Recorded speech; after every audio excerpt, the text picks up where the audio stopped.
सियासत संभावनाओं का खेल है। सत्ता की रेस में मंजिल तक पहुंचने के लिए कला कौशल तो होना ही चाहिए। अब इसके लिए विचारधारा से समझौता करना पड़ जाए तो भी जनहित के लिए यह छोटी सी बात है। भारत की राजनीति की खासियत है कि तराजू पर जनहित का पलड़ा विचारधारा पर हमेशा हावी रहा है। यहाँ हम बात करेंगे देश के सबसे बड़े सूबे उत्तर प्रदेश की।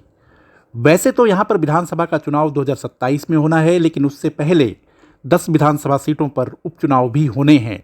इस उपचुनाव के लिए बीजेपी, समाजवादी पार्टी और बसपा तीनों ताल ठोक रहे हैं। चुनाव भले ही 10 सीटों के लिए होना है, लेकिन सीएम योगी आदित्यनाथ, अखिलेश यादव की प्रतिष्ठा जहां दांव पर लगी है, तो वहीं मायावती के सामने तो वजूद का सवाल है। इन सबके बीच हाल ही में एक ऐसी घटना घटी जिसके बाद कयास लगाए जाने लगे कि क्या 1993-2019 के बाद 2027 में अखिलेश यादव और मायावती एक साथ आएंगी। अगर वो एक साथ आती हैं तो क्या बीजेपी की हैट्रिक लग पाएगी, या दोनों के बीच स्वाभाविक तौर पर किसी तरह का गठबंधन लंबे समय तक चल ही नहीं सकता।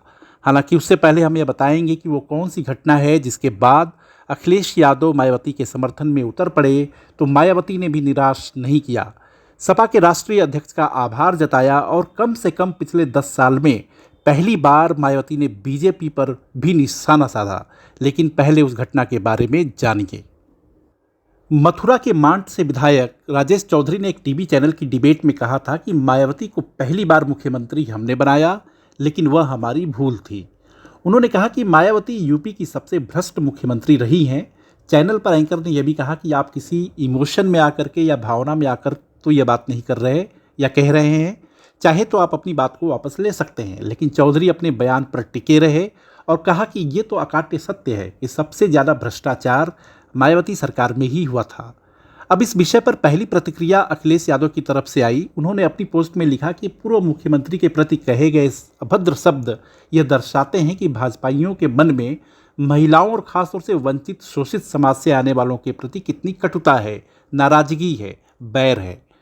राजनीतिक मतभेद अपनी जगह होते हैं, लेकिन एक महिला के रूप में उनका मान सम्मान खंडित करने का अधिकार किसी को भी नहीं है।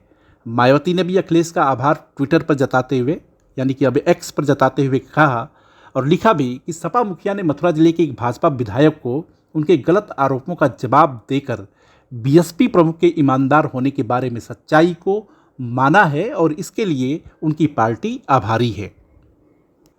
सियासत में यूं ही कोई नेता बयान नहीं देता। सियासी जमीन पर नेताओं के बीज रूपी बयान फसल बनकर कब लहलहा उठेंगे उसके बारे में आप भी भविष्यवाणी नहीं कर सकते, लेकिन अतीत की घटनाओं से आकलन कर सकते हैं। अब सपा और बसपा एक दूसरे के साथ आ सकते हैं या नहीं, इसके लिए इतिहास टटोलना होगा।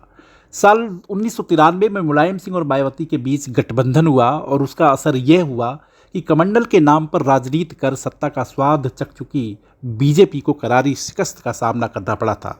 सपा और बसपा का सामाजिक न्याय का नारा कमंडल पर भारी पड़ा था, लेकिन सत्ता का नशा ही कुछ ऐसा होता है कि अपने अपने से नहीं लगते। साल 1995 आते आते मुलायम सिंह और मायावती के बीच दूरी बढ़ने लगी और स्टेट गेस्ट हाउस कांड वो घटना हुई जिसके बाद दोनों के रास्ते अलग हो गए। सियासी आवश्यकता ने बीजेपी और बसपा को एक साथ आने पर मजबूर कर दिया, लेकिन विचारधारा के बेमेल गठबंधन की मियाद लंबी नहीं होती। हालांकि सियासी मौसम भी एक जैसा नहीं रहता। 2017 में जब बीजेपी ने बसपा और सपा दोनों को बुरी तरह रौंद दिया तो उसका असर 2019 में नजर आया। 1995 में मायावती अपने ही उस बयान को भूल चुकी थीं जिसमें कहा था कि सपा के साथ अब समझौता नहीं, लेकिन 2019 में साइकिल और हाथी के बीच गठबंधन हुआ। उस गठबंधन का फायदा मायावती को हुआ और उनके 10 सांसद भी चुने गए, लेकिन सपा पर वोट ट्रांसफर न कराने का आरोप लगाकर वो फिर अलग रास्ते पर चल पड़ी। लेकिन यह सत्य है कि बसपा को अकेले ना तो 2022 और ना ही 2024 में कामयाबी मिली। इन सब के बीच 37 सीट पाने के बाद अखिलेश यादव के हौसले बुलंद हैं। उन्हें लगता है कि अगर सामाजिक खेमेबंदी को सपा और बसपा दोनों साधने में कामयाब रहे तो 2027 में यूपी विधानसभा में जीत हासिल की जा सकती है। तो यहाँ सवाल ये है कि क्या 2027 में बीजेपी साफ हो जाएगी, यानी कि उत्तर प्रदेश में उसका कोई खास दबदबा नहीं रह पाएगा? इस सवाल का जवाब 2019 के नतीजों में छिपा है। सपा और बसपा दोनों एक साथ मिलकर चुनाव लड़े थे, लेकिन 15 के आंकड़े से आगे नहीं बढ़ पाए। 2022 में दोनों अलग अलग चुनाव लड़े और बीजेपी की सीट संख्या में कमी तो आई, लेकिन वो कामयाबी हासिल नहीं कर पाए जिसकी उम्मीद लगाए बैठे थे। 2024 में भी सपा और बसपा के रास्ते अलग थे, लेकिन समाजवादी पार्टी को कामयाबी मिली।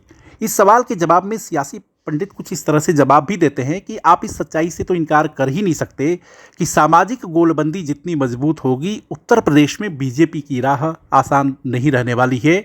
2024 का नतीजा सबसे बेहतरीन उदाहरण है। हालांकि आप इस सच्चाई से भी इनकार नहीं कर सकते कि अब 1995 वाला समाज नहीं है। अब लाभार्थी वर्ग का उदय हुआ है, उसके जीवन स्तर में सुधार हो रहा है और वो भी राजनीतिक चेतना का हिस्सा बन रहा है। अब वो भी अपने बुरे भले के बारे में सोच रहा है, राजनीतिक तौर पर जागरूक हो रहा है। लिहाजा आप यह कह सकते हैं कि सियासी लड़ाई अब किसी दल के लिए उतनी आसान नहीं होने वाली है। सिर्फ सीट हासिल करने के लिए गठबंधन प्रभावी नहीं हो सकता, क्योंकि सत्ता हासिल करने का सिद्धांत यही है कि पहले दूसरे की मदद से सरकार का हिस्सा बनो और फिर धीरे धीरे उसी सहारे को सियासी जमीन में दफन कर दो। वीडियो को लाइक, शेयर और सब्सक्राइब करें और हाँ, कमेंट जरूर करें। देखते रहिए इंडिया अड्डा।